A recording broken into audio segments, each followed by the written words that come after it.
ਕੀ ਤੁਸੀਂ ਸੋਚਿਆ ਜਦੋਂ ਇੱਕ ਬੰਦਾ ਫਲਾਈਟ ਵਿੱਚ ਬਹਿੰਦਾ ਹੈ ਤੇ ਉਹਨੂੰ ਸਭ ਤੋਂ ਜ਼ਿਆਦਾ ਡਰ ਕਿਸ ਚੀਜ਼ ਦਾ ਸਤਾਉਂਦਾ ਹੈ? ਕਿਤੇ ਕੋਈ ਜਹਾਜ਼ 'ਚ ਮਾਲ ਫੰਕਸ਼ਨ ਨਾ ਹੋ ਜਾਵੇ। ਪਰ ਉਸ ਤੋਂ ਵੀ ਜ਼ਿਆਦਾ ਵੱਡਾ ਡਰ ਹਾਈਜੈਕਿੰਗ ਦਾ ਹੁੰਦਾ ਹੈ। ਅਸੀਂ ਗੱਲ ਕਰ ਰਹੇ ਹਾਂ ਇੰਡੀਅਨ ਹਿਸਟਰੀ ਦੀ ਸਭ ਤੋਂ ਖਤਰਨਾਕ ਹਾਈਜੈਕਿੰਗ ਦੀ, ਜਿਹਦੇ ਵਿੱਚ ਅਲ-ਕਾਇਦਾ ਤੇ ਮੁਜਾਹਿਦੀਨ ਵਰਗੇ ਟੈਰਰਿਸਟ ਗਰੁੱਪ ਵੀ ਸ਼ਾਮਲ ਸੀਗੇ ਤੇ ਉਸ ਟਾਈਮ ਦੇ 200 ਮਿਲੀਅਨ ਡਾਲਰਸ ਦੀ ਵੀ ਡਿਮਾਂਡ ਰੱਖੀ ਗਈ ਸੀ। ਕ੍ਰਿਸਮਸ ਦੀਆਂ ਛੁੱਟੀਆਂ ਚੱਲ ਰਹੀਆਂ ਸੀ ਤੇ ਲੋਕ ਨੇਪਾਲ ਘੁੰਮ ਕੇ ਆਪਣੇ ਦੇਸ਼ ਵਾਪਸ ਆ ਰਹੇ ਸੀਗੇ। 24 ਦਸੰਬਰ 1999 ਨੂੰ ਇੰਡੀਅਨ 에ਅਰਲਾਈਨਸ ਦੀ ਫਲਾਈਟ IC814 ਕਾਠਮਾਂਡੂ ਨੇਪਾਲ ਤੋਂ ਰਵਾਨਾ ਹੁੰਦੀ ਹੈ ਦਿੱਲੀ ਵੱਲ ਨੂੰ।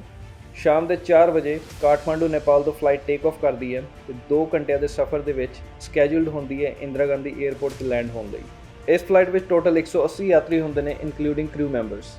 ਪਰ ਇਹਨਾਂ ਸਾਰਿਆਂ ਨੂੰ ਕੋਈ ਅੰਦਾਜ਼ਾ ਨਹੀਂ ਕਿ 2 ਘੰਟੇ ਦੀ ਫਲਾਈਟ ਇਹਨਾਂ ਲਈ ਬਹੁਤ ਲੰਬੀ ਹੋਣ ਵਾਲੀ ਹੈ। ਬਹੁਤ ਹੀ ਜਲਦੀ ਜਹਾਜ਼ ਇੰਡੀਅਨ 에ਅਰ ਸਪੇਸ ਦੇ ਵਿੱਚ ਐਂਟਰ ਕਰ ਜਾਂਦਾ ਆ। ਛੋਟੀ ਉਡਾਨ ਹੋਣ ਕਰਕੇ ਕਰੂ ਮੈਂਬਰਸ ਜਲਦੀ ਤੋਂ ਜਲਦੀ ਆਪਣੀ ਡਰਿੰਕ ਸਰਵ ਕਰਨਾ ਸ਼ੁਰੂ ਕਰ ਦਿੰਦੇ ਨੇ ਸਾਰੇ ਯਾਤਰੀਆਂ ਨੂੰ। ਤੇ ਉਸੇ ਵਕਤ ਹੀ ਅਨਿਲ ਸ਼ਰਮਾ ਜੋ ਕਿ ਕਰੂ ਮੈਂਬਰ ਕਾਕਪਿਟ ਚੋਂ ਨਿਕਲ ਰਹੇ ਹੁੰਦੇ ਨੇ, ਅਚਾਨਕ ਹੀ ਉਹਨਾਂ ਸਾਹਮਣੇ ਇੱਕ ਬੰਦਾ ਮਾਸਕ ਪਾ ਕੇ ਬੜੇ ਐਗਰੈਸਿਵਲੀ ਅਪਰੋਚ ਕਰਦਾ ਆ ਤੇ ਅਚਾਨਕ ਉਹਨੂੰ ਕਹਿੰਦਾ ਆ ਕਿ ਪਲੇਨ ਹਾਈਜੈਕ ਹੋ ਚੁੱਕਾ ਆ ਤੇ ਉਹ ਇੱਕ ਬੰਬ ਵੀ ਕੈਰੀ ਕਰ ਰਿਹਾ ਹੈ। ਉਸੇ ਦੌਰਾਨ ਹਾਈਜੈਕਰ ਕਾਕਪਿਟ ਦੇ ਵਿੱਚ ਐਂਟਰ ਕਰਕੇ ਕਹਿੰਦਾ ਆ ਕੋਈ ਹਰਕਤ ਨਹੀਂ ਹੋਣੀ ਚਾਹੀਏ। ਮੁਜਾਹਿਦੀਨ ਗਰੁੱਪ ਦੇ 5 ਟੈਰਰਿਸਟ ਨੇ ਇਸ ਫਲਾਈਟ ਨੂੰ ਹਾਈਜੈਕ ਕਰ ਲਿੱਤਾ ਆ। ਇਸ 에ਅਰਕ੍ਰਾਫਟ ਦੇ ਪਾਇਲਟ ਨੇ 37 ਸਾਲ ਦੇ ਕੈਪਟਨ ਦੇਵੀ ਸ਼ਰਨ, ਉਹਨਾਂ ਦੇ ਨਾਲ ਫਰਸਟ ਆਫੀਸਰ ਰਜਿੰਦਰ ਕੁਮਾਰ ਤੇ ਫਲਾਈਟ ਇੰਜੀਨੀਅਰ ਅਨਿਲ ਕੁਮਾਰ ਜਾਗੀਆ। ਹਾਈਜੈਕਰਸ ਨੇ ਕੈਪਟਨ ਦੇਵੀ ਸ਼ਰਨ ਨੂੰ ਇਨਸਟਰਕਟ ਕੀਤਾ ਕਿ ਉਹਨਾਂ ਨੇ ਵੈਸਟ ਵੱਲ ਨੂੰ ਉਡਾਨ ਭਰਨੀ ਹੈ। ਉਸੇ ਵਕਤ ਫਲਾਈਟ ਦੇ ਵਿੱਚ ਖਾਣਾ ਵੀ ਸਰਵ ਹੋ ਰਿਹਾ ਸੀਗਾ ਤੇ ਹਾਈਜੈਕਰਸ ਨੇ ਗੁੱਸੇ ਵਿੱਚ ਆ ਕੇ ਕਿਹਾ ਕਿ ਸਾਰੇ ਯਾਤਰੀ ਆਪਣਾ ਖਾਣਾ ਆਪਣੀ ਸੀਟ ਥੱਲੇ ਸਿੱਟ ਦੇਣ। ਬੰਦਿਆਂ ਨੂੰ ਔਰਤਾਂ ਤੇ ਬੱਚਿਆਂ ਕੋਲੋਂ ਅਲੱਗ ਕਰਕੇ ਫਲਾਈਟ ਦੇ ਪਿੱਛੇ ਭੇਜ ਦਿੱਤਾ ਗਿਆ ਤੇ ਧਮਕੀਆਂ ਵੀ ਦਿੱਤੀਆਂ ਕਿ ਉਹਨਾਂ ਨੂੰ ਜਾਨੋਂ ਮਾਰ ਦਿੱਤਾ ਜਾਵੇਗਾ ਜੇ ਉਹ ਕੋਆਪਰੇਟ ਨਹੀਂ ਕਰਨਗੇ। ਇਹਦੇ ਚੱਲਦਿਆਂ ਹੀ ਕੈਪਟਨ ਨੇ ਵੀ ਅਨਾਉਂਸ ਕੀਤਾ, ladies and gentleman, this is your captain, our plane has been hijack, please be patient. ਜਿਵੇਂ ਕਿ ਹਾਈਜੈਕਰਸ ਨੇ ਕੈਪਟਨ ਨੂੰ ਇਨਸਟਰਕਟ ਕੀਤਾ ਹੁੰਦਾ ਹੈ ਕਿ ਉਹਨਾਂ ਨੇ ਵੈਸਟ ਵੱਲ ਨੂੰ ਫਲਾਈ ਕਰਨਾ ਹੈ ਜੋ ਕਿ ਲਾਹੌਰ ਵੱਲ ਨੂੰ ਹੈ, ਜਿਸ ਕਰਕੇ ਕੈਪਟਨ ਨੂੰ ਲਾਹੌਰ ਵੱਲ ਨੂੰ ਉਡਾਨ ਭਰਨੀ ਪੈਂਦੀ ਹੈ ਤੇ ਪਾਕਿਸਤਾਨੀ 에ਅਰ ਟ੍ਰੈਫਿਕ ਕੰਟਰੋਲਰ ਨੂੰ ਕੰਟੈਕਟ ਕਰਨਾ ਪੈਂਦਾ ਹੈ। ਹਾਈਜੈਕਰਸ ਨੇ ਡਾਇਰੈਕਸ਼ਨ ਦੇਣ ਦੇ ਨਾਲ ਕੈਪਟਨ ਨੂੰ ਹੋਰ ਕਈ ਸਾਰੇ ਕੁਐਸਚਨਸ ਪੁੱਛੇ, ਜਿਹਦੇ ਵਿੱਚ ਇੱਕ ਇਹ ਵੀ ਸੀਗਾ ਕਿ ਕਿੰਨਾ ਫਿਊਲ ਅਵੇਲੇਬਲ ਹੈ। ਕੈਪਟਨ ਨੇ ਇਹ ਦੱਸਿਆ ਕਿ ਇਹ ਫਲਾਈਟ ਨਿਊ ਦਿੱਲੀ ਲੈਂਡ ਹੋਣੀ ਚਾਹੀਦੀ ਹੈ ਤੇ ਉਹਨਾਂ ਕੀ ਫਿਊਲ ਅਵੇਲੇਬਲ ਹੈ ਤੇ ਵੱਧ ਤੋਂ ਵੱਧ ਅਹਿਮਦਾਬਾਦ ਜਾਂ ਮੁੰਬਈ ਤੱਕ ਇਹ ਫਲਾਈਟ ਉਡਾਨ ਭਰ ਸਕਦੀ ਹੈ। ਹਾਈਜੈਕਰਸ ਬਹੁਤ ਹੀ ਵੈਲ ਟ੍ਰੇਨਡ ਤੇ ਸ਼ਾਰਪ ਮਾਈਂਡਡ ਸੀ ਤੇ ਉਹਦਾ ਇਹ ਕਹਿਣਾ ਸੀਗਾ ਜੇ ਇਹ ਫਲਾਈਟ ਅਹਿਮਦਾਬਾਦ ਜਾਂ ਮੁੰਬਈ ਨੂੰ ਟਰੈਵਲ ਕਰ ਸਕਦੀ ਹੈ ਤੇ ਲਾਹੌਰ ਵੱਲ ਵੀ ਕਿਉਂ ਨਹੀਂ, ਜਿਹਦੇ ਕਰਕੇ ਹਾਈਜੈਕਰ ਨੇ ਕੈਪਟਨ ਨੂੰ ਫੋਰਸ ਕੀਤਾ ਤੇ ਕੈਪਟਨ ਨੂੰ ਪਾਕਿਸਤਾਨੀ ATC ਦੇ ਨਾਲ ਕੰਟੈਕਟ ਬਣਾਉਣਾ ਪਿਆ ਕਿ ਉਹਨਾਂ ਨੂੰ ਜ਼ਬਰਦਸਤੀ ਲਾਹੌਰ ਵਿੱਚ ਲੈਂਡ ਕਰਨਾ ਪਵੇਗਾ। ਪਰ ਪਾਕਿਸਤਾਨੀ ATC ਨੇ ਸਾਫ਼ ਇਨਕਾਰ ਕਰ ਦਿੱਤਾ ਕਿ ਉਹ ਇਸ ਫਲਾਈਟ ਨੂੰ ਲਾਹੌਰ ਦੇ 에ਅਰਪੋਰਟ ਵਿੱਚ ਲੈਂਡ ਨਹੀਂ ਹੋਣ ਦੇਵੇਗੀ। ਇੱਕ ਹਾਈਜੈਕਰ ਦੇ ਕਾਕਪਿਟ ਵਿੱਚ ਹੋਣ ਤੋਂ ਬਾਵਜੂਦ ਵੀ ਕੈਪਟਨ ਨੇ ਬੜੇ ਹੀ ਚਲਾਕੀ ਦੇ ਨਾਲ ਐਮਰਜੈਂਸੀ ਟਰਾਂਸਪੌਂਡਰ ਦੇ ਬਟਨ ਨੂੰ ਦਬਾ ਦਿੱਤਾ, ਜਿਹਦੇ ਨਾਲ ਇੰਡੀਅਨ 에ਅਰ ਟ੍ਰੈਫਿਕ ਕੰਟਰੋਲਰ ਨੂੰ ਸਿਗਨਲ ਮਿਲ ਜਾਂਦਾ ਹੈ ਹਾਈਜੈਕ ਹੋਣ ਦਾ।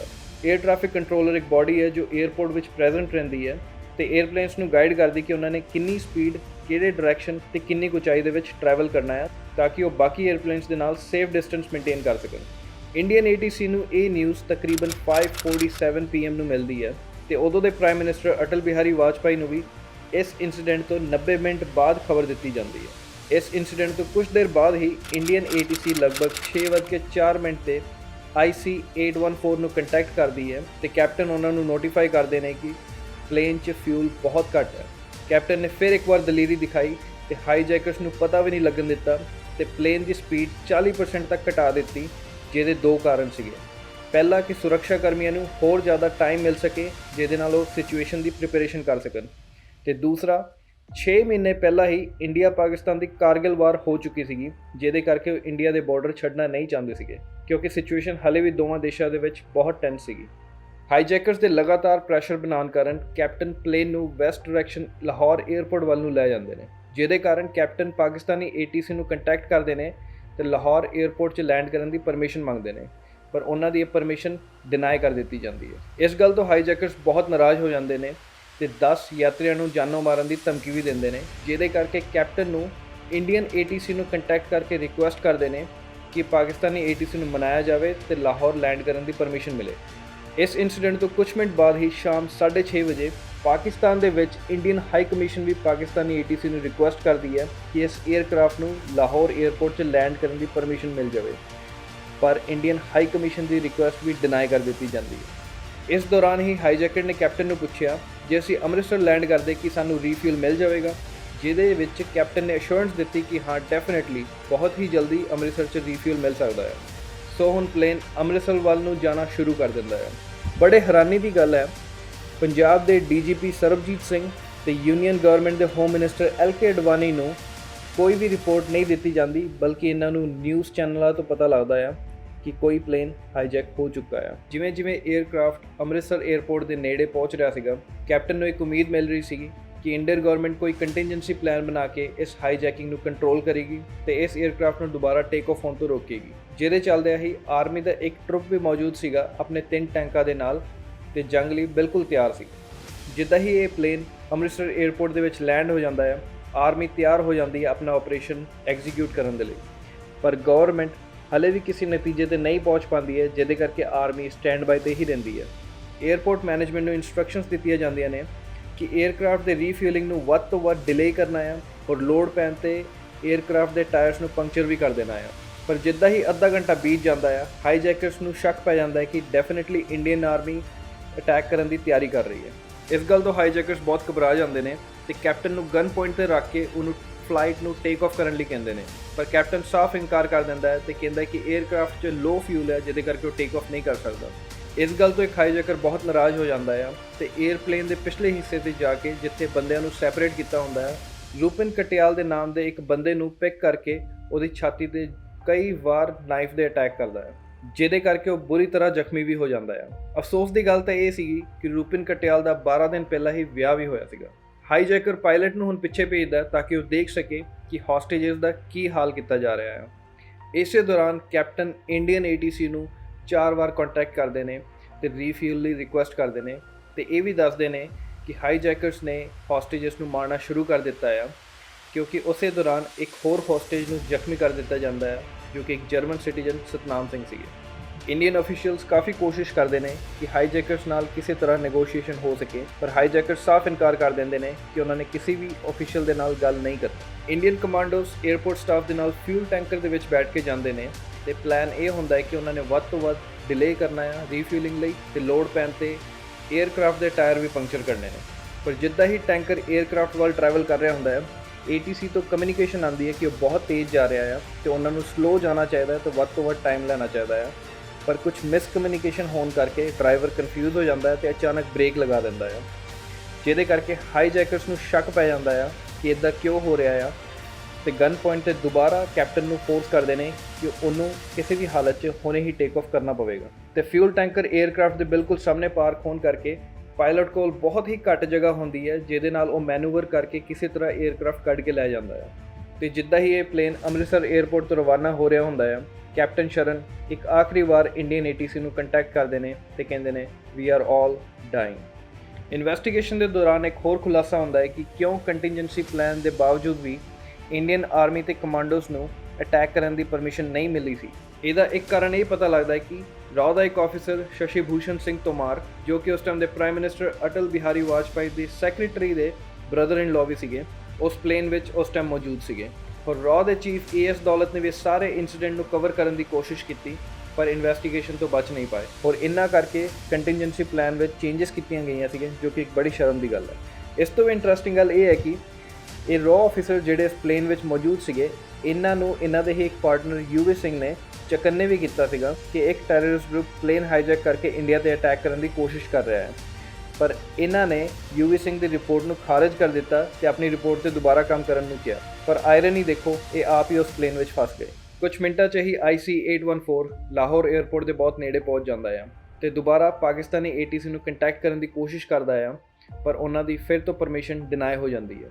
ਪਰ ਇਸ ਵਾਰ ਪਾਕਿਸਤਾਨੀ ATC ਨੇ runway the lights we of ਕਰ ਦਿੱਤੀਆਂ ਤੇ ਨੈਵੀਗੇਸ਼ਨਲ ਏਡਸ ਵੀ ਬੰਦ ਕਰ ਦਿੱਤੀਆਂ ਕਿ ਕਿਸੇ ਤਰੀਕੇ ਵੀ ਇਹ 에ਅਰਕ੍ਰਾਫਟ ਉਹਨਾਂ ਦੇ ਰਨਵੇ ਤੇ ਲੈਂਡ ਨਾ ਹੋ ਸਕੇ ਤੇ ਪਾਕਿਸਤਾਨ ਤੇ ਕਿਸੇ ਵੀ ਤਰੀਕੇ ਦਾ ਇਲਜ਼ਾਮ ਨਾ ਲੱਗ ਸਕੇ। ਉਚਾਈ ਤੋਂ ਦੇਖਣ ਦੌਰਾਨ ਕੈਪਟਨ ਤੇ ਕੋ ਪਾਇਲਟ ਥੱਲੇ ਲਾਈਟਸ ਵੱਲ ਦੇਖਦੇ ਨੇ ਤੇ ਰਨਵੇ ਵੱਲ ਆਪਣੀ 에ਅਰਕ੍ਰਾਫਟ ਨੂੰ ਏਮ ਕਰਦੇ ਨੇ। ਪਾਇਲਟ ਕੋ ਕੋਈ ਵੀ ਚਾਰਾ ਨਹੀਂ ਬਚਦਾ ਹੈ, ਲੋ ਫਿਊਲ ਹੋਣ ਕਰਕੇ ਉਹ ਕ੍ਰੈਸ਼ ਲੈਂਡ ਕਰਨ ਦੀ ਕੋਸ਼ਿਸ਼ ਕਰਦੇ ਨੇ, ਪਰ ਜਿੱਦਾਂ ਹੀ ਉਹ ਥੱਲੇ ਆ ਰਹੇ ਹੁੰਦੇ ਨੇ ਉਹ ਸਹਿਮ ਜਾਂਦੇ ਨੇ ਕਿਉਂਕਿ ਇਹ ਰਨਵੇ ਨਹੀਂ ਇੱਕ ਹਾਈਵੇ ਨਿਕਲਦਾ ਹੈ ਔਰ ਬੜੇ ਮੁਸ਼ਕਿਲ ਨਾਲ ਉਹ ਪਲੇਨ ਨੂੰ ਵਾਪਸ ਪੁੱਲ ਕਰਦੇ ਨੇ। ਔਰ ਇਹਨਾਂ ਦੀ ਇਹ ਹਾਲਤ ਦੇਖ ਕੇ ATC ਉਹਨਾਂ ਨੂੰ ਪਰਮਿਸ਼ਨ ਦੇ ਦਿੰਦੀ ਹੈ ਕਿ ਉਹ ਲਾਹੌਰ 에ਅਰਪੋਰਟ ਦੇ ਰਨਵੇ ਤੇ ਲੈਂਡ ਕਰ ਸਕਦੇ ਨੇ। ਤੇ ਦੁਬਾਰਾ ਰਨਵੇ ਦੀ ਲਾਈਟਸ ਤੇ ਨੈਵੀਗੇਸ਼ਨਲ ਏਡਸ ਓਪਨ ਕਰ ਦਿੱਤੇ ਜਾਂਦੇ ਨੇ।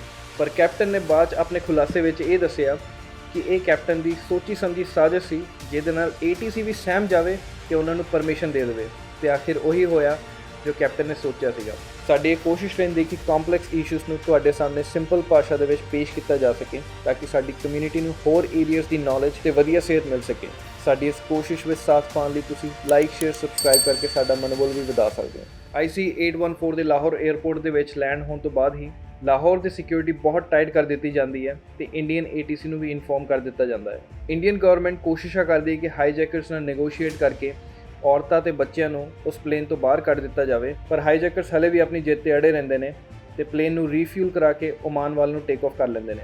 ਓਮਾਨ ਦੀ ਸਰਕਾਰ ਵੀ ਇਹਨਾਂ ਨੂੰ ਲੈਂਡ ਕਰਨ ਦੀ ਪਰਮਿਸ਼ਨ ਨਹੀਂ ਦਿੰਦੀ, ਜਿਹਦੇ ਕਰਕੇ ਦੁਬਈ ਵੱਲ ਨੂੰ ਰਵਾਨਾ ਹੋ ਜਾਂਦੇ ਨੇ। ਕਾਫੀ ਨੈਗੋਸ਼ੀਏਸ਼ਨਸ ਤੋਂ ਬਾਅਦ ਦੁਬਈ ਵਿੱਚ ਹਾਈਜੈਕਰਸ ਨੇ 27 ਪੈਸੇਂਜਰਸ ਰਿਲੀਜ਼ ਕੀਤੇ, ਜਿਹਦੇ ਵਿੱਚ ਰੂਪਨ ਕਤਿਆਲ ਦੀ ਡੈੱਡ ਬੋਡੀ ਵੀ ਸੀ, ਕਿਉਂਕਿ ਕਾਫੀ ਜ਼ਖਮੀ ਸੀਗੇ ਤੇ ਪਲੇਨ ਵਿੱਚ ਹੀ ਆਪਣਾ ਦਮ ਤੋੜ ਚੁੱਕੇ ਸੀਗੇ।